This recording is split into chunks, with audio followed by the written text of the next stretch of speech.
this is Chinese, and again, the Chinese understood this clearly. This is a real building, and again, every little, like where this line was, where this line was, where this line was, and this one, relative to each of all the other ones, the total height compared to any of the other aspects of this is all based on sacred geometry and primarily the phi ratio. And if you really got in here and you looked at the height of the doors and the width of the doors and how far the doors were apart and how far the edge of the door was to the edge of the wall and all this kind of stuff, you would see this incredible sacred geometry going on and throughout all of that. And what it does is it gives you this funny feeling when you look at it. All this geometry that's around the world is based on this. When you look at it, it just feels like looking at a sunset or something. It feels like, well, I don't know exactly how to say it. This geometry has often been called the mathematics of beauty, because when we see these kinds of things in form, we say, gee, that's beautiful. This man did a study, and he had on Channel 13 these dancers all wear these black leotards, and on all of the joints they had white spots. And he had people watch the dance, and he had several different choreographers do something. And everybody basically agreed on certain dances as being really nice or pleasant to watch or comfortable. And when they put this onto a screen, it made geometric patterns with all the white things. And if it was one of the dances that everybody enjoyed, it all worked out mathematically.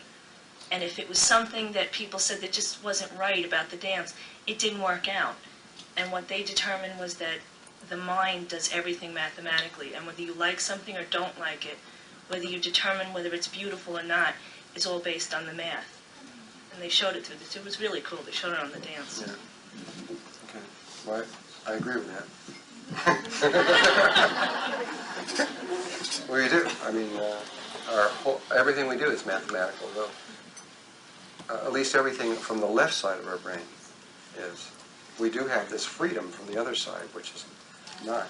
But we also have a part of our brain, our male logical side, that is just like the female side is free and experiential also. Okay, there's another sacred form that is all over nature, everywhere. We live in one. The galaxy is in this big spiral. So where do spirals come from? There's spirals in sunflower seeds. There's spirals in the way that pine cone seeds are. Spirals in the nautilus shell. In fact, almost all seashells that you take out, you're going to see all these intimate spirals moving through them. Where does it come from? Okay, we're the measuring stick of the universe. It's got to be in our body. Always, no matter what you're looking for, you can look to yourself to find the answer. And here's that same shape around here. This form, which we derived straight out of the human body, all you got to do is connect this line to that line, and you get a form called the golden mean, or the golden mean rectangle, and which looks like this. This would have been the human body. This would be the diagonal, and this is the one that would come over here. Connect these together, and this is a golden mean rectangle. A golden mean rectangle is this, basically. You take the shorter edge of the rectangle, and you come down the same distance and form a square in it, based upon whatever this edge is. What's left over is another golden mean rectangle in proportion to this one, only face this way rather than this way. You take the shorter edge and make another square, and you have another golden mean rectangle. Take the shorter edge and make another square, and you have another golden mean rectangle. And then another square, and another golden mean rectangle, and another square, and another golden mean square. And that will go on forever. And you can go out the other way. You can take the longer edge and make a square, and that's a bigger golden mean rectangle. And then you can take the longer edge and make another square, and that'll be another golden mean rectangle. So it'll go in forever, and it'll go out forever with no beginning and no end. And you have two primary lines of energy that move through this. If you take the diagonals across here, which is a square root of 2 triangle, across here, And the diagonal comes this way, and the diagonal, and the diagonal. That is the male energy of a spiral. And if you take the arcing curve across here, and then here, and then here, and such, this is the female energy of a golden mean spiral. Both of them are there every time at once. You usually see in nature the female part of it that manifests, though it isn't always true. A good example of that is the bismuth crystal. The bismuth crystal looks just like this. That's how its shape is. It's the male part of the spiral, but almost always it's the female part of the spiral that is formed. And if you take the diagonals of a golden mean rectangle, from this point to this one, to this diagonal, and there's another one that I didn't draw on here from here, they will locate the exact center.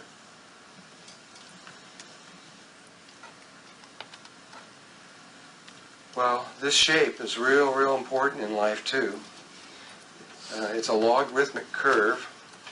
It has been said by other sacred geometry people that if you take from the navel and draw a line across the imaginary square around there, that this is a golden mean rectangle around there. And it's been said that you would then be able to draw a golden mean rectangle around, or logarithmic spiral that would come around, and it would focus exactly on the diagonal going from here to here. I believe that's almost true. And I'll have to explain in a moment what I mean. I personally do not believe that there are any logarithmic spirals in existence naturally forming. And I'll have to explain myself here in a moment. But this is real close to the truth. And that if you were to take this line here, this one here that forms a square, and continue it up, then that's another one. That's another golden mean rectangle, or close to it. And then if you took this line over here, that's another one. And if you continued that around, you'd find that there are 8 of them. There are 8 of these golden mean rectangles around the human body, associated with the 8 possible diagonals. There's 1, 2, 3, 4, 5, 6, 7, 8 possible diagonals, and there are 8 golden mean rectangles that spiral around the body, where these 8 spiraling forms of energy come and terminate in these 8 places around the body in this pattern, right around the original 8 cells that are located in the precise center of that pattern. Leonardo drew these lines on the body, and if you drew the lines down from where he put them on there, it forms this primary grid where it shows these 4 places in the middle and these 8 places around the outer edge, which happen to be the squares where the 8 primary spirals come in and focus in on.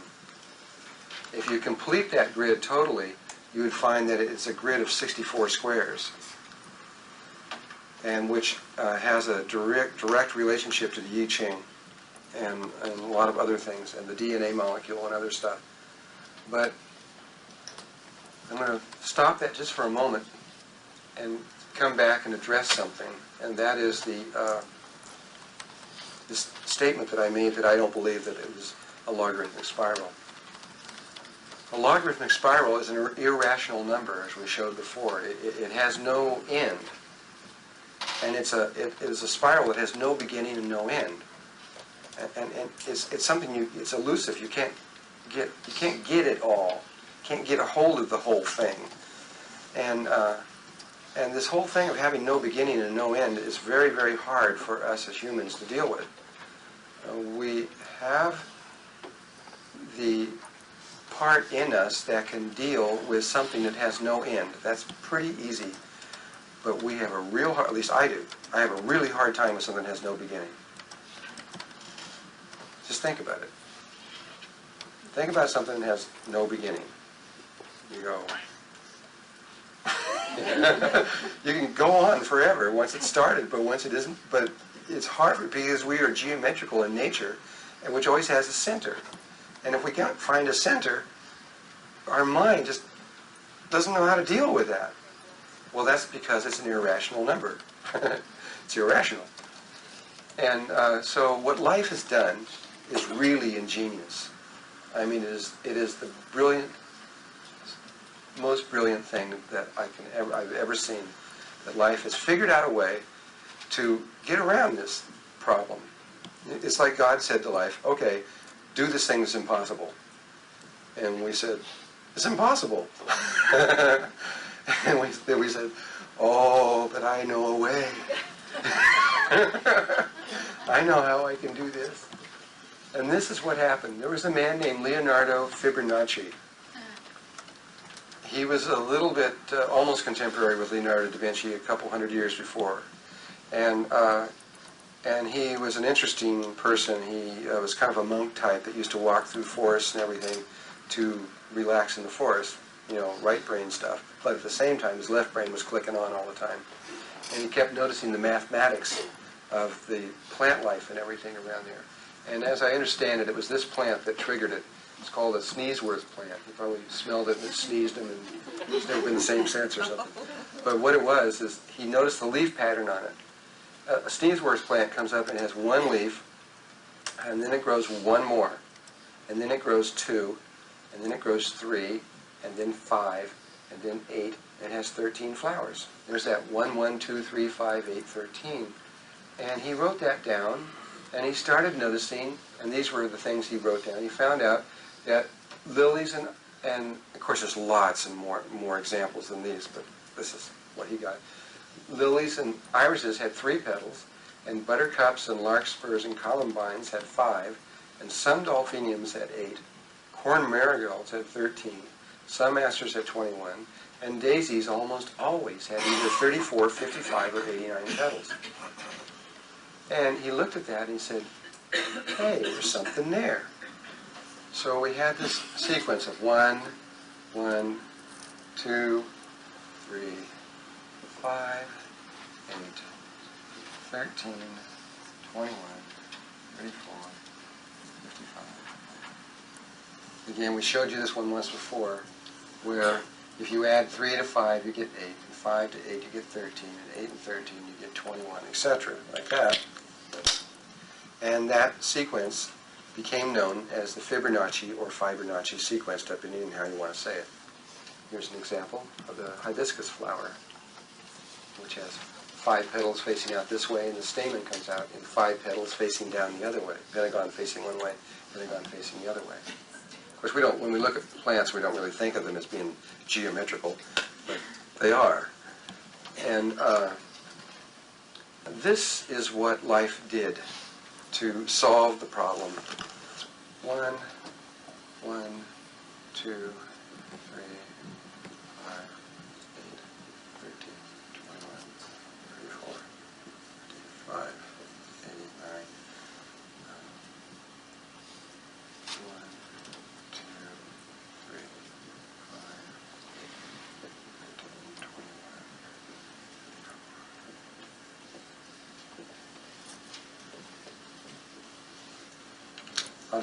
I'll go this far on it.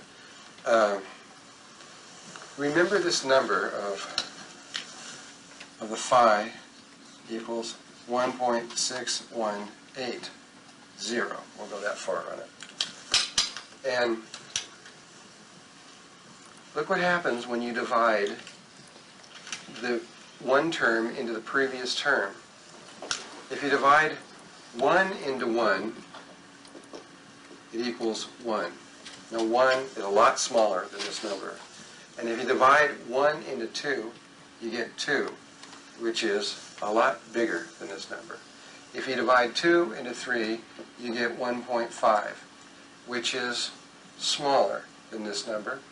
If you divide 3 into 5, you get 1.66, I believe.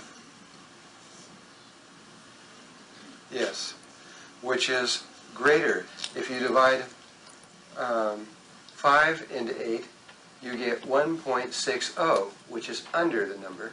8 into 13 is 1.625, which is slightly smaller, greater. 13 into 21 is 1.615, just under. 21 into 34 is 1.619, just over. 34 into 55, 1.6176, just under. 55 into 89, 1.6181, just over. 89 to 144, 1.6179775. 44 into 233, 1.61805. It's called, in mathematics, it's called asymptotically reaching the limit. It will just keep getting closer and closer and closer and closer as the numbers increase. It'll never reach it, but it'll get so close, you can't tell it apart. You can't see it. And so when you look at things in life, like, for example, well, let me just, I'll show you an example in a moment. This will be a geometrical a view of what you're doing. Here's these 4 places that around the human body. Remember those 4 spots we talked about in the basis? And there's 8 squares around it. We're going to pick one like that one right there.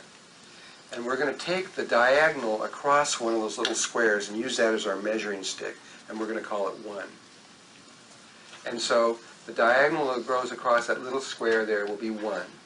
And then turn 90 degrees and go to the next term. 1. Turn 90 degrees and the next term is 2. So you go 2 diagonals. And then 3. Then 5, then 8, then 13, then 21, then 34, then 55, then 89, and you can see this spiral coming out, which will look just like that. This is the inside of a nautilus shell with this incredible precision moving out from there, this spiral that comes out like this. And each one of these chambers is more and more and more accurate in the creation of the spiral. But if you remember over here, in the beginning, as you go back toward the beginning, it gets less and less and less accurate, right? I mean, in the beginning, it's 1 and 2, I mean, which is way off, way under, and then closer. Look what happens when you go way back into the center. Can you see these first 3 ones? The first one came over here and hit the edge and bent. The next one came around and bent over because it wasn't even aimed right. And then 3 came out like that. And it wasn't until the 4th one that it started to fit properly, which is the closest. And it keeps getting. It actually was the 1, 2, 3, 4, the 5th one where it started getting close, which is down here, where it just starts to begin to approximate. And so if you looked at this, you would think that the nautilus shell made a mistake there in the beginning. You think, well, the guy didn't know what he's doing there. And mommy didn't know what he's doing when she made, this is an egg shell. It's for a squid that lives inside here. And the mommy creates this shell, and the nautilus blows gas through these little tubes that causes the shell to rise and come up to the surface where it feeds. And it sucks the gas out, and it sinks to incredible depths below. And it's really pretty ingenious. And then when it gets big enough, it leaves, doesn't need the shell anymore, and it leaves and these come up and float up on the surface. So you can see the very mathematics going on. Well, there's no mistakes in here. This is exactly proper according to what we have figured out on how to make this spiral. So this spiral isn't a logarithmic spiral, though many books will tell you that it is. It isn't logarithmic. It's a Fibonacci spiral. It's different. And remember in Egypt they had those 2 spirals that came off, and one was Fibonacci and one was there. We're going to show that again. The difference between these two is very, very important in life. This is the pine cone, and you have spirals running this way around it, and you also have spirals running this way around it. You have 2 counter-rotating spirals, one going one way and one going the other. And if you counted all the spirals going one way, and then you counted all the spirals going the other way, I don't care if it's a daisy or a sunflower or this or any other pineapple, anything else, you'll find that it's always 2 sequential Fibonacci sequence numbers that determine how many spirals go one way and when spirals go the other way. And this, geometrically, is the summation of what we were just talking about. Over here is the golden mean rectangle. And this is a Fibonacci rectangle. This edge is the same as this edge on both of them. And this is 1, and this is 1. Or this edge is 1, and this edge is 1. So these two squares are exactly the same. The difference lies in the part that's left over. In a Fibonacci one, it's just 2 more squares. But in a golden mean one, it's a little bit greater. Instead of being 0.5, it's 0.618. And so there's a difference of 0.118, this little tiny difference. And so as this one starts over here and goes 1, 1, 2, 3, 5, this one starts in here at some undefined place and comes out. And very, very quickly, you could not tell the two apart. Because this little tiny piece, geometrically, gets smaller and smaller and smaller, proportionate to the squares that get bigger and bigger and bigger. In other words, this square here, that proportion of 0.118 is very big. You see how much of it, relative to the line, that's a big piece. Here's the same amount relative to this square, and that's a lot smaller. Relative to this square, that little piece is even smaller. And so what happens is that little piece is fixed, and it just goes to 0. You wouldn't think it, but from the Egyptian point of view, this is real important in understanding resurrection. The very chamber, the king's chamber, which many people have said is a golden mean rectangle, is not. It is 2 perfectly equal squares. And the height of the king's chamber is 1/2 the diagonal. And this is all Fibonacci sequence stuff. This king's chamber, the sarcophagus sits over here, the inner end over here like this. And these proportions are not golden mean, they're Fibonacci. Because that was the key. It was the real key to, the very shape of the room was the key to what they were doing in there. You'll see when we get to that part of it.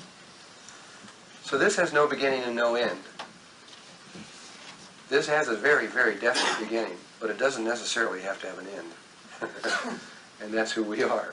That's why we have a problem with something that has no beginning. So, is there any questions on this one statement? Yeah. My question on that is that with the golden mean, doesn't that mean that it connects itself at one end? Somewhere or another along the line, if it doesn't have a beginning and an end, then it loops. Have you thought along those lines? Well, it's not in this dimension. I know that. You can think along those lines, and that may be true. That would be a mathematical, theoretical approach to it. But purely from a geometrical image of the eye, if you have a vortex, that vortex can rotate in that direction forever, and it can go in forever. Absolutely forever and ever and ever and ever and ever. Of course, all space is curved. And so you could probably come up with some kind of mathematics that might support that idea. But I'm not looking at it like that. But I could see what you're saying. But like the electromagnetic fields are the same way. They are all looping patterns, but they do not bend back on themselves. That's not that. It's like red light and purple light don't meet. Red has a long wavelength, purple has a short wavelength, and instead of meeting, the purple goes into ultraviolet light and just transmutes into something different. And red light doesn't come from purple, but it comes from infrared. And so I don't know. But I hear what you're saying, but all I can say is I don't know. Yeah. Does consciousness work in the Fibonacci spiral or in the logarithmic? And I believe that consciousness works in Fibonacci, and everything that's about us is Fibonacci.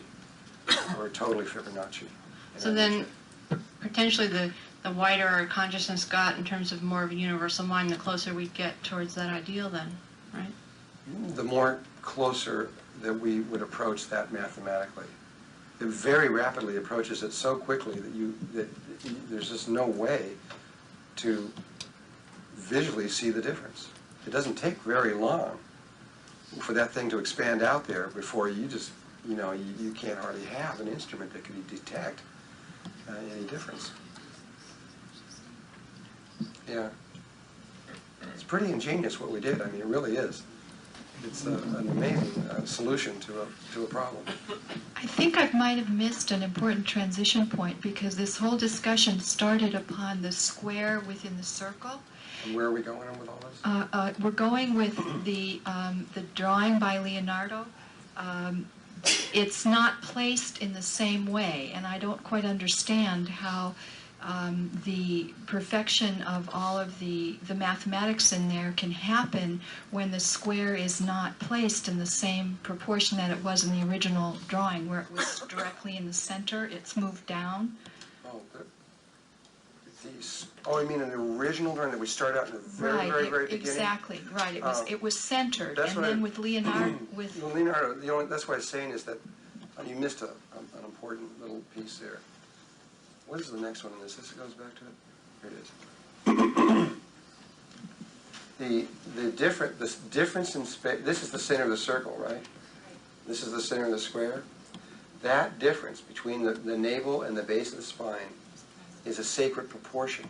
It happens to be the distance between the line of your arm, your hand to the longest finger, which he also drew a line on the wrist showing that. That distance of your hand then there is identical to the same one between your navel and the base of the spine. And that is 1/2 the distance of here. In other words, if you could put that distance above your head, it would hit exactly 1/2, meaning that if you brought the circle down to here, that shape that we started out with would happen. In other words, the perimeter of the square and the circumference of the circle are very, very, very close. well, I understand that the sacred proportion that you're talking about. So that was what prompted him to move it down and prove that the geometry still works out perfectly, because I would think that from the original drawing it would have to be placed perfectly in center, that the square would have to be centered within the circle at all times. The fact that he chose that sacred proportion to bring it down, I don't quite understand how it... He wanted to show you that this is an important relationship, that when the square is around here, it's centered there, and that when the body will fit inside the circle, that will be centered on there, and that these two meet. That this is an important sacred relationship between the navel and the base of the spine. This is one way of showing that. He did a lot of really subtle things in here. For example, later on, and he did this in a lot of other works too, because he realized that this is true throughout nature. He's showing the energy field of a male. And he actually, as you're going to see a little later, he shows a star tetrahedral field on there. He did it by these simple little lines that you wouldn't, he hid it. But once you bring it out and you see it, it's the tetrahedral field for a man. But he knew that the female was a mirror image. It's an exact mirror image. The female and the male ones are mirror images. In other words, the male has its tetrahedral field like that, where the female has hers like that. It's a mirror image. And so in order to slyly tell you that, he wrote his writing so that the only way you can read it is with a mirror up to it. You have to hold a mirror up here to read this. And he knew that the mirror image extended throughout nature and everything. There was always these mirror images, the mirror images in the minds and all these things. This guy was really brilliant, and they were always secretly hiding everything, and he did it in very subtle ways that are extremely logical once you understand the way he's thinking. It took me a while to figure out how he thought, and after a while you'll see that this simple drawing has a hidden pattern behind it that is incredibly complex, that describes all these energy fields around the body. And the other thing that led me to think that there was really something here is that the mass consciousness around this particular drawing. In other words, we all have a real strong emotional feeling for this. It's being used constantly. It'll flash on a screen for one frame and we pick it up. We won't let go of it. We know that there's something real important here, all of us. We know there's something important, and we're not going to let it go. And yet, this has become one of his most important works, and it was a sketch. It wasn't meant for even for public use. I mean, this is the Mona Lisa, which has become important, but this is really more popular than the Mona Lisa. It's reached deeper into our psyche than the very Mona Lisa. Why? Because there's a real powerful truth coming off that page, and we can't help but feel it. And when I unlay all of it, when I show you what he was into totally, I think you'll really know why that it's so powerful for us. We just don't have any choice. It's really important for us. Okay, remember we showed how this grid was here.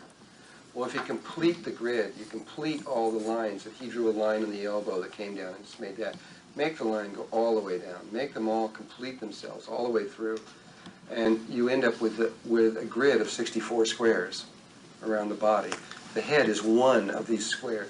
The head size is exactly 1/64 of the whole thing that they laid out here. And you realize that it's interesting because now you know that 6 squares in a row like this is a Fibonacci rectangle. And so this is a series. Now the human body's still here. Here's the head, the feet coming across, and the arms coming across, and the feet down here. This is the center of the body. And this is a Fibonacci rectangle coming around here. This is also the blue one stretching up to here is another Fibonacci one. So you have all these Fibonacci rectangles that are in there. There is this thing, and what I'm about to show you could potentially change the planet's life, big time, if it ever gets out, and it's trying to, and it probably won't, because it's too big. But there's a new science coming out in the world. It's about ready to change everything. It'll have more influence if it ever gets out there than anything that's ever hit our planet before. It's called zero-point technology. There are certain places in a sine wave curve that are called zero point. I mean, there's technology out there right now that can replace every single thing that we have, just about, and using nothing but light. Just light, you can do anything you think of. You can do things you can't even think of. And it's all based on, this is one way of looking at it. On a sine wave curve, there are 5 places where 0 point is reached. That's here, here, here, here, here. When we learn how, and we have already learned how, to stop light at these particular places and resume it in patterns at these places, things will be possible that would not normally be possible. This is where creation takes place. This is that place between maleness and femaleness. It's that place between the in-breath and the out-breath in meditation. And geometrically, it looks like this. Because this is the energy field, the grid around the body, or at least one of the Earth bodies. We have 2 kinds of vortex energies. There's at least 2. There's 2 basic ones anyway. And one I would give the name of the white light spiral, and the other one the black light spiral. There's also the logarithmic spiral, which is different. And then of course you've got spiraling. There's one going one way and there's one going another way. So you got that gives you 5. Then you got 6. I don't know how many there are. I never thought about it completely, but there's 2 basic kinds. One is white light and the other is black light. A white light spiral is this. Starting, remember that thing where we did 1, 1, 2 using the diagonals as our measuring stick? If you start up here in this corner, here's the center of the body. Here's these 8 places where these spiraling energies terminate. And in that square, we come up here. And we call this is 1. We make a 90-degree turn and we go 1. The next one is 2, which just hits the edge of this field. The next one is 3. 1, 2, 3. Just hits the edge of the field. The next one is 5. 1, 2, 3, 4, 5. Just hits the edge of the field. Leaves exactly at 3 and goes out. So it goes 1, 1, 2, 3, 5. Reflects inside the field and leaves. That's the white light spiral. But there's another possibility in there. Instead of starting from up here, you could start from down here. And this one goes 1, 1, 2, right through 0 point. 3 exactly reflects out. Leaves precisely at 2, and if you calculated it would hit the tip of there exactly. And it's like it's reflecting inside of a cube. The white light is the male. And all of the white light could come this way, but it could also come this way and reflect out. So you have one that could either rotate this way in or rotate this way in. But none of the white light spirals in any of these 8 places are going to even touch this blue area. All of the black light spirals, no matter which way you go, it's going to go 1, 1, 2 out this way, or if it came the other way, 1, 1, 2 this way. And as you look at them all, they're all going to pass right through this one place in the center called 0 point. The male one does not. The female one always passes through 0 point. This is the reason that the male, or the reason that the female only has the womb. This is the technology of the womb, the geometry of the womb. It's the geometry of creation. And so what they're now learning is how to create things right from 0 point. Once you're in 0 point, it's the great void. Anything's possible. Anything at all. And we're just now emerging out to begin to understand this. And science is bulging at the seams trying to figure out how to deal with it. And these, again, can be determined from the human body, from the very energy fields inside the body. These fields, by the way, that come around are really Fibonacci, and when you see them as Fibonacci, they form loop-to-loop patterns of energy, reflecting energies of patterns around the body that can either stay within or leave. They can leave. I don't quite know what all that means yet, and I've always been waiting for them to tell me. I know it has an important aspect in terms of meditation, but I don't know exactly what it means yet. But I figured I would show it anyway.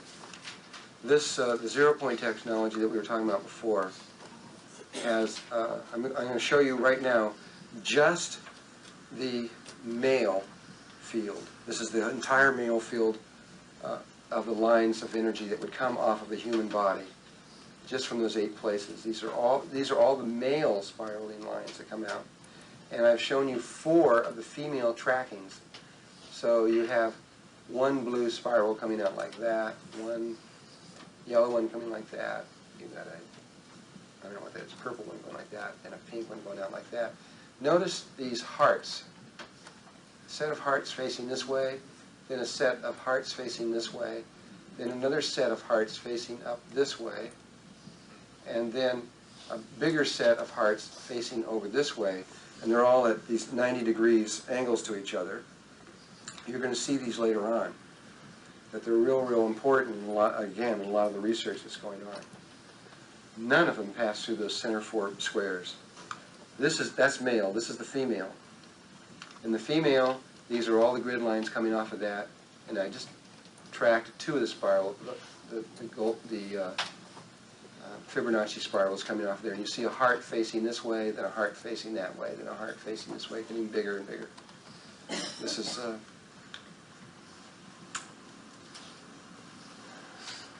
it's the energy levels of creation itself, both in male and female.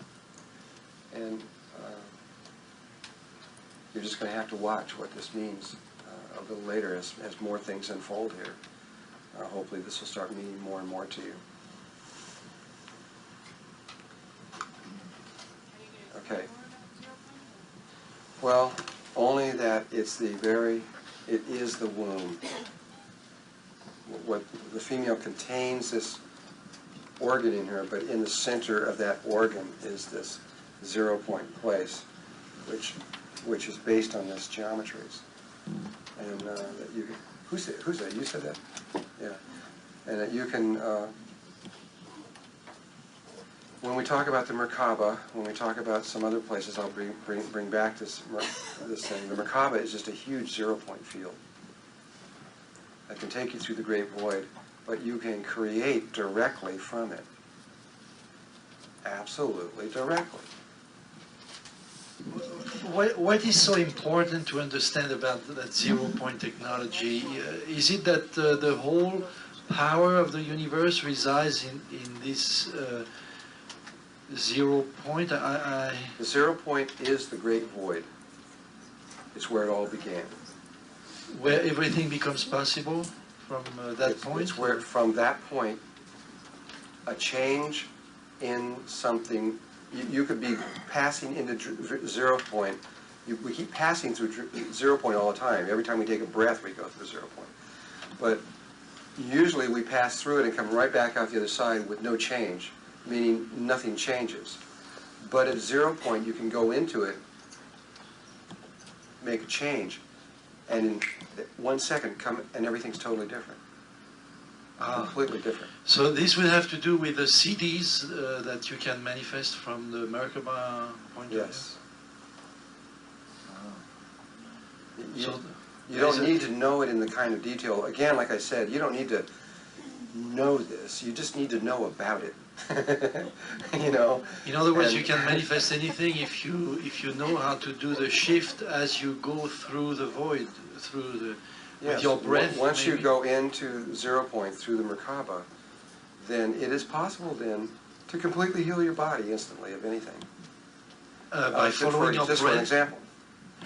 How do you know when you go through the void and you do the switch when to do it? You'll know. I'll talk about it. You'll know for sure. When we go to the next level of consciousness, our shape changes. We get taller, necks get longer, possibly. That's right, though I haven't talked about that yet. Okay. Yeah. Yeah. Does the same ratios? Yeah, Where sure. our waistline is up to our chest, we still have the same ratio? Well, not necessarily that they would, that in this body, the phi ratio is between the feet and here and there. If you were to look at the phi ratios in a Syrian body, they're still going to be there, but it may be that the navel is in the phi ratio to the knees or something else or like that, you know, that kind of ratio. I haven't studied that body, so I don't know. But it's just like looking at any other body. It's going to be true of any extraterrestrial anywhere. It's all the same laws. It's the same everywhere. I just don't know what it is because I haven't. You got to mathematically sit down and work it out. Yeah. Did you say that the Fibonacci spiral has no beginning and no end? No, it has a beginning. It has a beginning. It starts at 1. Okay. Or you could say it starts at 0. But the golden mean does not? Not necessarily. Okay. It potentially has no beginning or no end. If you're moving down it, if you're moving down a theoretical one, you would never find the end. If you're moving out, you'd never find the end. Whereas if you're moving out a Fibonacci one, you would never find the end, possibly. But if you're moving in, you would definitely come to the place where it began. If you study vortex mechanics, and there is a man named Walter Baumgartner, if you really want to know what it's all about. He was the head of the Walter Russell School. And I just think I just put his name on the list here recently. But he gives outstanding workshops on vortex mechanics. They're outstanding. And just 1 second. And what happens is if you have a vortex of a logarithmic spiral, it will just keep going in and in and in and compressing and compressing and compressing and compressing. If you have a Fibonacci spiral coming in, it will come in and in and in and in and in and in. And when it gets to 1, it will click over. It will come back over here. It will go 5, 3, 2, 1, 1, 2, 3, 5. And so it'll go like that. It'll just come right back. It'll reverse polarity relative to itself. So even though it's male, everything's got a male and a female, and so one of those is going to be male, and then it's going to be coming out the opposite one, the female, whichever it is. Or if it's rotating in this way, then it'll still come back out the opposite polarity, going out the other way. And so that has a different kind of effect than something that's just going in like this. His works are amazing. He's got some of the things. He's got most of his work is with water, and he's got water wants to rotate in a very specific spiraling energy, and he's got a glass tube in the exact way that water wants to run. And all it is gravity fed, with its water just moving down this small glass tube in exactly the way. But because it's moving exactly the way it wants to, it creates all this energy. And you can hold this light bulb up next to it, it's not even touching it, and it turns it on. It's really pretty good. My question was about free energy machine, which I believe he is also working with. And is it related to this illustration here on the board? Yes. All your free energies are related to this or to 0 point. And that's, you can either look at it like that, or you can look at it like the geometry. But they don't know the geometry. All the people, at least all the people I know are working out, they're thinking of it more along this line, and in rotating fields, which are based upon Merkaba. They're basically Merkaba sciences that they're trying to develop, connecting in with tachyon or fourth dimensional prana energy to bring it in from there. And though everybody's trying to get these free energy machines, they already got free energy machines, and we can't use them. But I think you said it in the video that they were already being manufactured in India. That's right. Not manufactured. No? They have already, India and Germany have already created both the in-machine and Adam Trombley's one also, which is another one other than the in-machine, both of which are over-unity generators. And both of them based on rotating fields of energy, different principles, but they work. But nobody can use them. You got all this technology. There's tons of technology. There's so much technology out there right now. It's amazing stuff. You can't bring it out. You can't use it. Why? I don't understand. Because if we did, everybody dies. That's why. We all die. We haven't been able to figure out how to do it. Huh? Oh, well, yeah, but it's money that stops. See, it's money. We're all talking about money.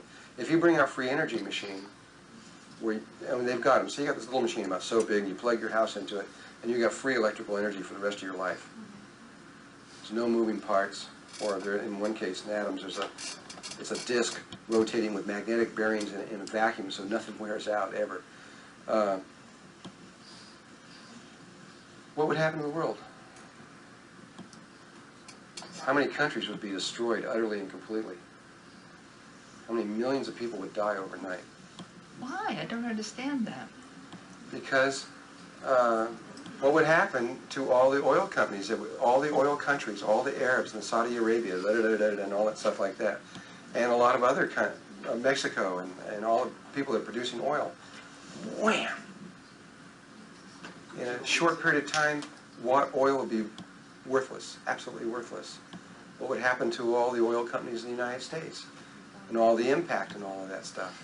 You would be amazed what would happen. See, I thought a long time ago, too, when I got into this, okay, let's get out here and do this. And so we invented 200 and something inventions.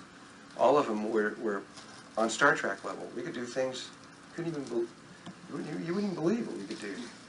And it isn't stuff we say we could do. We could prove it. We got the machines. We could do it. We could do a lot of things. And but what happens when you try to put these out?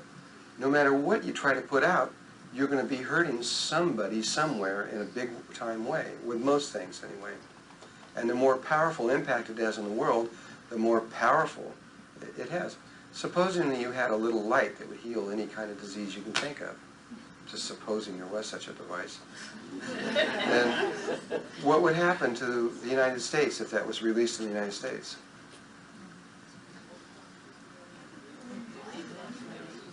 It doesn't matter if they believe it. What if I had something that could just, okay, next? Then what would happen? You would have the American Medical Association would go bankrupt. You might say good, but we would all be out of business. We would all be destroyed by it, because it would be like if General Motors collapsed. If General Motors collapsed, we're all going to feel that real big time. You know, we're already feeling it because it has been dying slowly, and we're already in the United States beginning to feel, you know, daily the impact of what this means. But what happens if all of a sudden all the banks in the United States close in the same day? We won't need money because we don't have to pay for energy or health care or food. Right, if we could ever get to that side. But right now we're addicted to these other sides, and there's people that will do anything to keep the financial status quo the same because of fear and a lot of other reasons. Yes, I know they are. But when you start talking about these technological levels and all the devices and things, nevertheless, you may not be alive if they.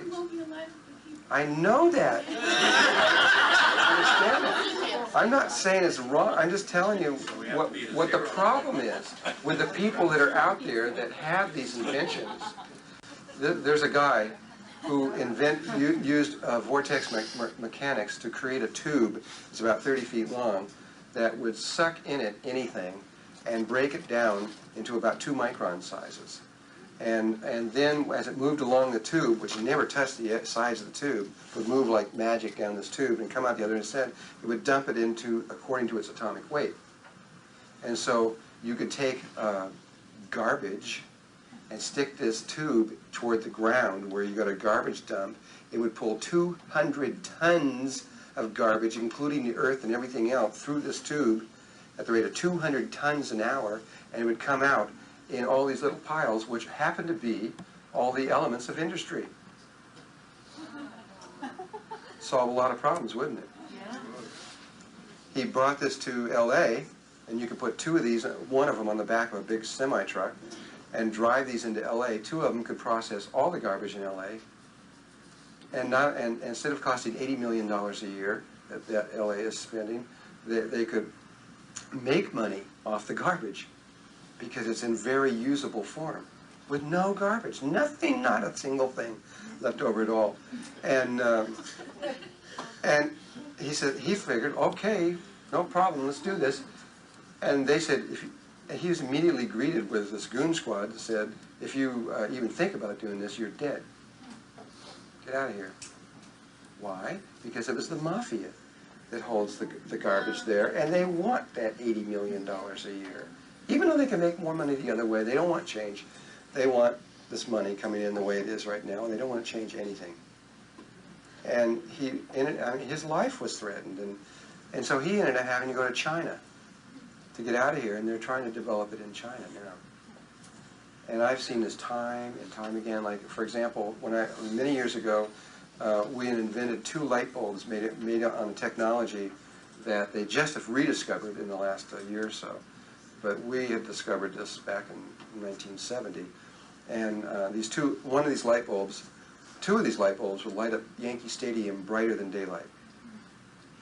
And they would go for thousands and thousands of hours, 20,000 hours or something like that, and they cost like $25.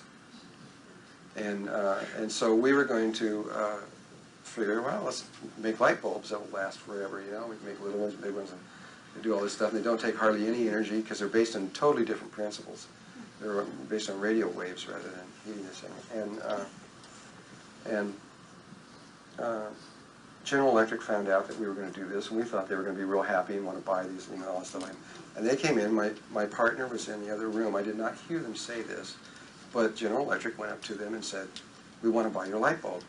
And he goes, "No, we really want to do this ourselves." And he goes, "Well, we'll give you a lot of money for it," and all this stuff like that. And they said, "No, no, we really want to do this." And then they just quickly said, "We'll give you $1.5 million tomorrow morning or you're dead." And they walked out.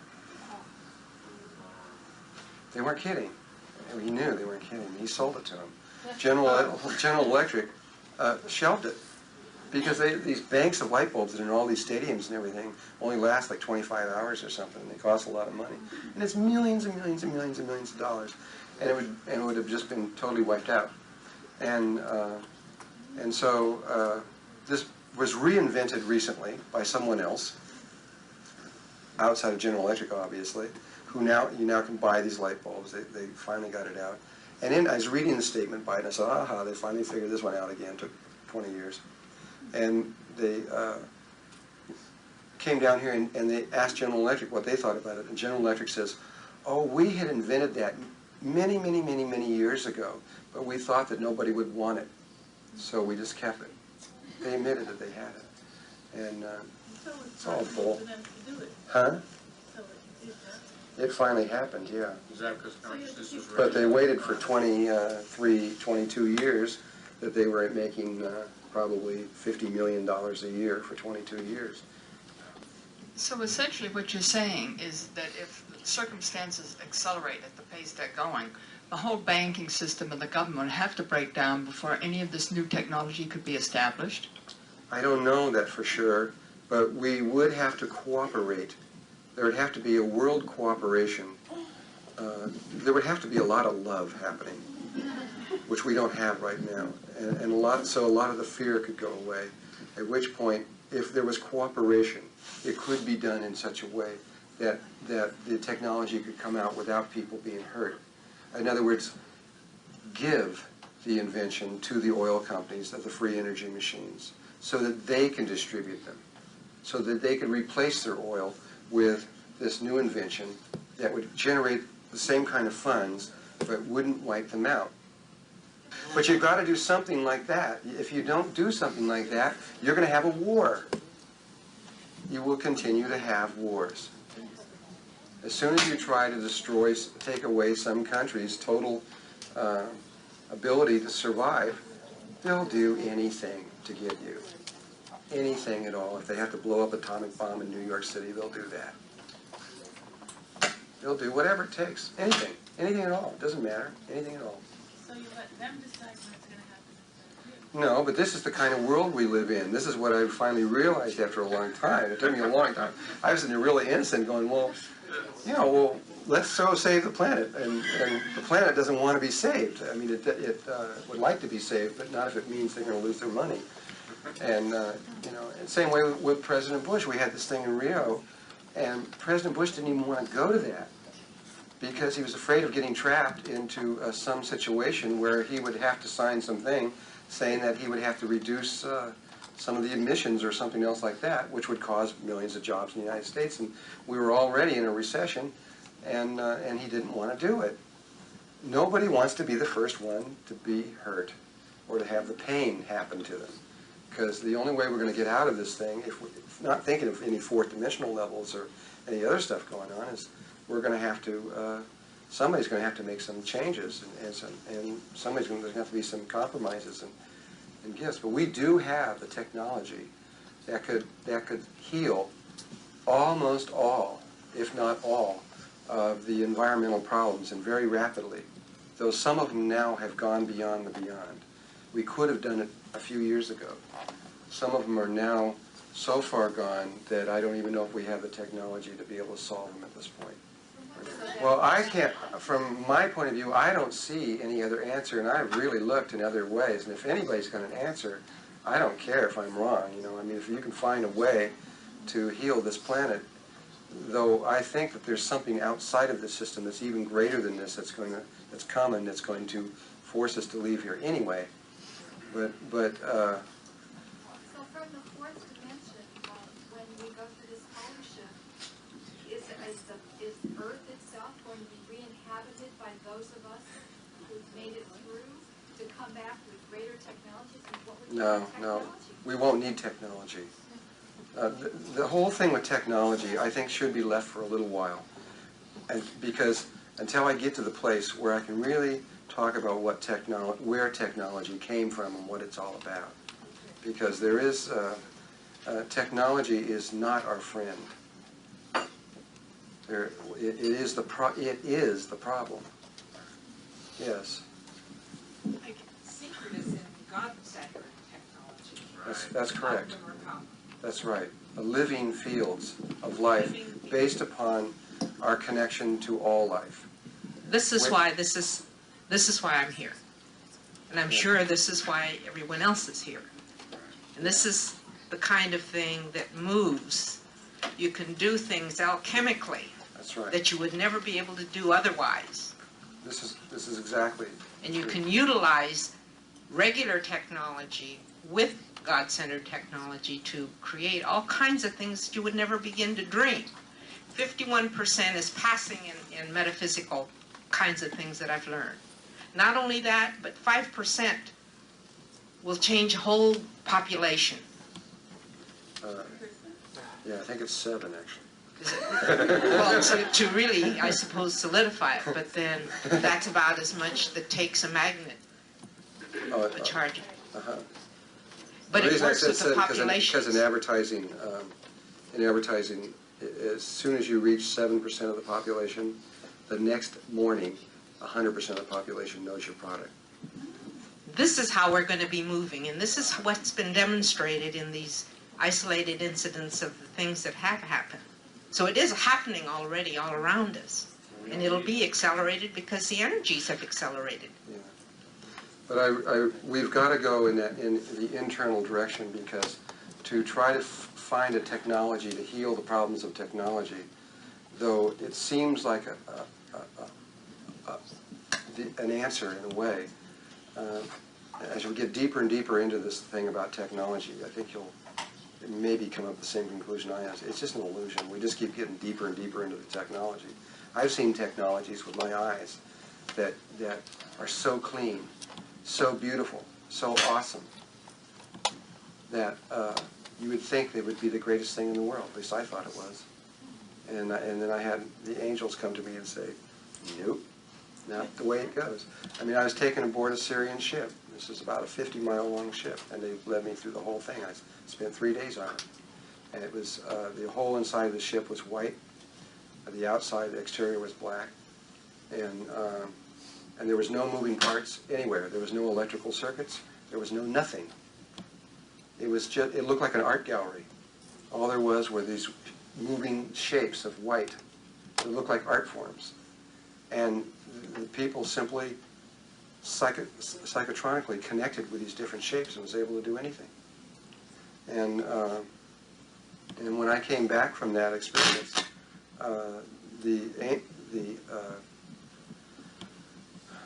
I expressed my thing to the angels, saying, you know, this is incredible stuff, you know, this is the most advanced thing I've ever seen. And the angel said to me, no, you're not right. I said, well, what do you mean? I mean, that's amazing. They go, no. And they said to me, they said, supposing you're in your house and you get cold, and so you say to yourself, I'm going to invent a heater. And so you invent a heater, and whatever it is, it could be a free energy heater. It doesn't matter what it is, how sophisticated it is. You invent something to heat your room, and it heats your room, and it works. And you think you just got better off. But from their point of view, what you just did was give your innate power to an object. And you're now weaker, and you're addicted to the object. You now have to have this object. And so as the technology keeps growing, you make lights, and you do this, and you do this, and you keep going on and on and on and on. As an individual, as a God-centered individual, you get weaker and weaker and weaker and weaker and weaker until finally you can't live without the technology. When you could have done you could have heated the room in the first place just with the Merkaba, with your own energies, with your connection to God. And so what they said is the more advanced the technology becomes, the more separated from God they become, and the weaker as a race they become. And later we will talk about this when we talk about the Lucifer Rebellion, because the Lucifer Rebellion is totally based on the difference between a living Merkaba field and an external technological field, which we call UFOs, or flying ships. But I really want to lay down a whole lot more information before we go into that too deeply. And it is a real important subject because it's the keynote of what our problem is here. But I did get real involved in this stuff, and I really did try to put some of this technology out. I mean, there's so many things that were I thought could really help. But I first had this experience maybe 20 years ago, and they told me all this stuff. And then in the meantime, as time went on, I completely forgot. And I got totally wrapped up in science again. And I started doing everything they told me not to do. And they never said a word. They waited until about 2 years ago. And then they gave me a very interesting experience, which I'll tell you about, which overnight changed my whole mind about everything. And I walked away from the scientists. I had all this stuff going. I had incredible things going. And I just said, see you later. And I walked away because I realized that there's only one way.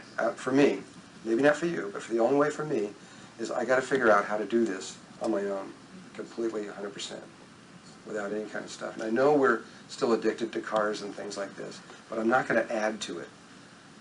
I'm going to just keep anything, I'm going to try to keep subtracting from it and try to figure out how I can get to the place where I can do this on my own. But we really do need to wait till I lay down more information here to make this whole problem that we have, the whole parameters of the problem clear. So the solution is to learn that zero-point technology, no? Internally, not to apply it in some time, but external. See, most people are taking it and applying it into science. But you can do anything that science can do on any level whatsoever, and more, because science has its limits, and we don't. Anything whatsoever can be done internally from ourselves. And if we can learn to do the things, and we begin by just doing very simple things. It's like, you know, we didn't learn to run 100 yards in 6 seconds or whatever it is by, you know, when we were little. We first learned how to stand up and take a walk, and so take that first step. And for me, there are certain things that we can do to just begin to learn the power of our own selves. And that's what this is what it's all about. But it's not easy. I mean, we're so addicted to this. You know, look at, we're merged in it. We're in a building. This is technology. Everything. But look. Would it be possible for us to live without eating? Oh, you won't eat after this. Once you get. That's one of the. Are you hungry right now? Throw that man an apple or something. It's one of our problems, you see. we have to eat. But I know that some of us, like the masters in the Far East, for example, there was a wonderful book called Lives and Teachings of the Masters of the Far East. And they seem to live on the prana. They don't eat anymore. We didn't eat before we fell. And in fact, that was one of the first signs that ascended masters knew that we had really, how far down we had fallen when we all started eating food again. They seem to be able to make a bubble, for example, of protection for the night and be very comfortable in the middle of a storm. It's the understanding of the Merkaba. If you're in the Merkaba and you got a rotating, you could stay warm and everything, all your needs, whatever they are, completely satisfied without doing anything, without having anything at all. You don't have to sit there and get dripping wet.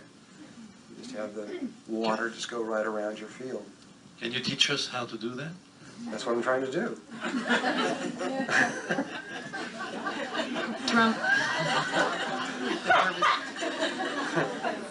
Drumlow, you said that we've all done this before, created our Merkabas, and it's just a matter of remembering. Yeah, this is everything I'm saying to you is nothing new, Okay. though it may seem new. You know all of this. What That's did why it's we? interesting to you. What, You already know what I'm talking well, about. if we have done this before and created this Merkaba, is this something that's waiting to be reunited, or is it something that we're creating from inside ourselves again, or do we hang it up somewhere and No, incarnate? your Merkaba, you see, you have this field sitting around your body, right out at your fingertips, an electromagnetic field, which I'm trying to describe to you right now. And that one is connected to other ones and other ones, and there's a whole series of nested geometrical forms that go out to about maybe roughly this far away from a human being, in a big whole series of them. And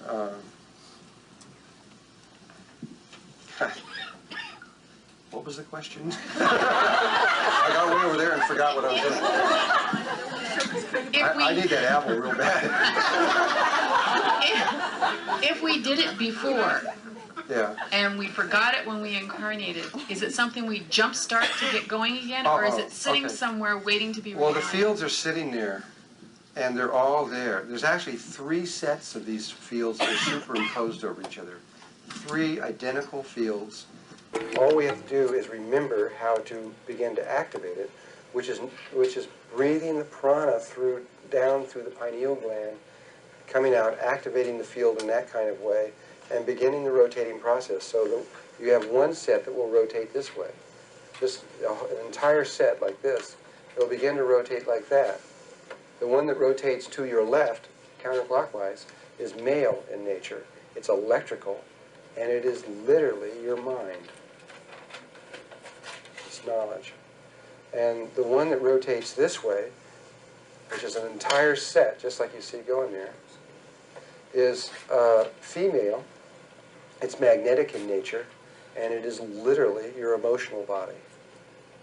And so when you happen to have just the right thoughts rotating this way, and just the right emotions rotating this way, then this phenomena takes place, which is called the Merkaba. And so that's why it just takes remembering how to do it, what it was about. The field is set up, and then the testing of the field to see that it's really real. And once the mind, and then once you have just even one experience, just one, you will never be the same again. Just recently had someone who called up and who put her arm through a door, right through the wall. She obviously will never be the same. Or another person who was sitting there and suddenly lifted off the floor and went from, I think it was in the living room, into the kitchen. Levitated into the kitchen. She's never going to be the same. I mean, really, it's just, you're not going to be the same. It's just like, that's it. You realize that everything you ever told was just not true. and that there's a lot more to life. And so, but there's no one that can do that but you. And I've had a similar experience myself, and I've had a few other ones now that I know what the possibilities are. Is this, does this only happen in the physical awareness, or is it possible to experience this maybe in dream time as well? Well, you can remember what it was all about in dream time. Like in dream time, you may remember yourself flying, because that's the other thing you could do, is you can just lift off and fly with the Merkaba. You could do it that way, or you could just simply disappear here and reappear where you want to be. The potential is directed by intention and what's possible. But you just have to, I mean, we're getting a little bit ahead of ourselves here. We're not quite to these are the kinds of things we'll be talking about on the last day. We got to wait until we get there. I know, we're all ready, let's go. Nobody wants to be here anymore, I know.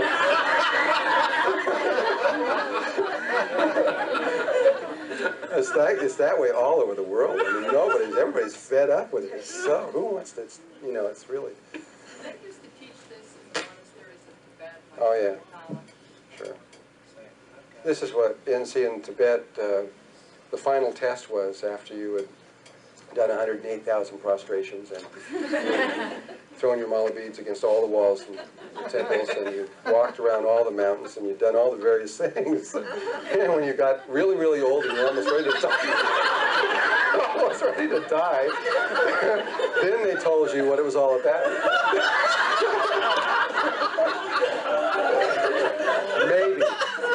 Maybe they would tell you, and what they would, and then they would tell you what it was, and then they would see if you could really do it, and they would sit you in a ledge out there that's maybe 30,000 feet in the air. It's 100 below zero, and you're freezing and everything like that. And they'd take all your clothes off, and they'd put wet blankets around you, and they'd say, "Dry them." And that guy, of course, would very quickly sit in there and start doing his breathing and get on all the fields. Pop that baby out there. It's 80 degrees in here, which would only be just inside the Merkaba shape, which looks like a flying saucer, would instantly be 80 degrees, if that's what he set it for. And very quickly, you would see a circle of snow melt in the circle around this person. And very quickly, he would dry these blankets and stand up.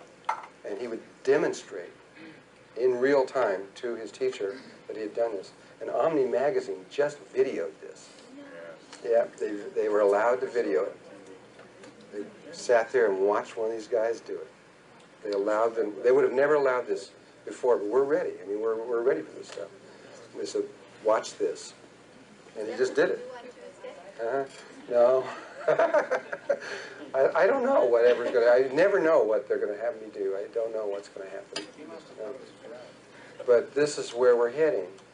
This is possible. This is real stuff, and this is nothing compared to where we're going. Because where we're going is that's nothing.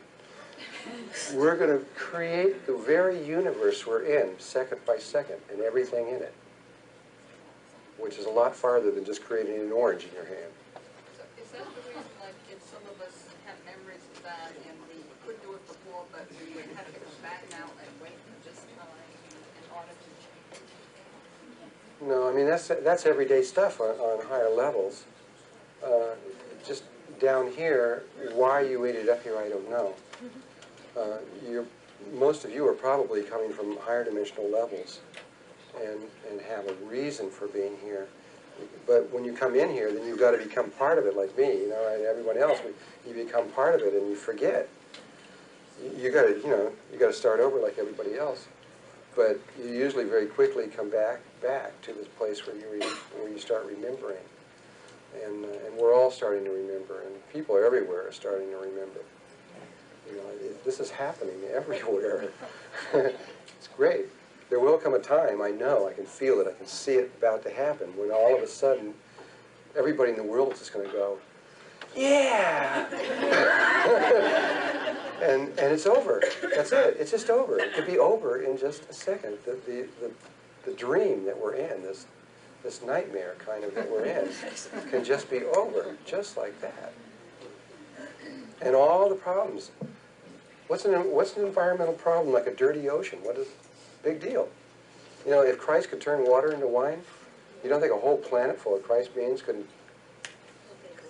just like that with the ocean, solve all the problems? The whole environment would just transform into harmony because it's just light. The truth is, it's just light, and it is intimately connected to our thoughts and our feelings. And what we think and what we feel and our intentions are set. But what's going on out here is you've got people like in Israel who are intentionally hating someone else, who is intentionally hating back, who's intentionally hating that, and creating the worlds that continues on. And that pattern, those kinds of patterns have got to be broken. That's where the problem lies, not in trying to solve the environment. It's consciousness problems that are on the earth. Once we can get to the proper level in the consciousness problems, then all of this other stuff is solved like that. Just like that. But wouldn't we have to get permission to fix things? for those people who are still busy hating? We can't, no, that's the thing, is we can't do that. You know, you can't go around, even once you get to the level where you realize that you can make certain changes, you also realize the responsibility on other levels, and you can't go doing those things. And the only real source of change that you've got is yourself. And so if you can change yourself, where all you're doing is emitting love, then that's the beginning of the cure. And that truly influences other people. And it goes into the grids, and this 100th monkey theory thing is not just a theory, it's very, very real. It's been proven scientifically, which I will talk about when we talk about the grids. And a few people can change the world. It can change things. You know, Mother Mary used to ask people, pray for peace, pray for peace. But we never knew what praying meant. Praying just doesn't mean asking God, it means changing yourself into that which you want to see become and happen, and making it real. And You know about all those studies, don't you, where they sent meditators into war zones and stopped the wars? I mean, they've got tons of documentation on that. yeah, it only takes a few people. But instead, what we're doing now is we're trying to use very specific external Merkabas to use mind control, which they used in the Iraqi war, which works. I mean, that war was not an ordinary war. If you noticed, suddenly all these people just dropped their weapons and gave up. They gave up because of the mind control saying, you're to surrender, which was all based on the technology they learned in the Montauk experiments. And, but a higher way of doing that would be doing what you're saying, is sending in soldiers of love to say, you know, it's okay, it's all right. In other words, instead of having them surrender to capture them or anything like that, to say, not to surrender, let's just stop.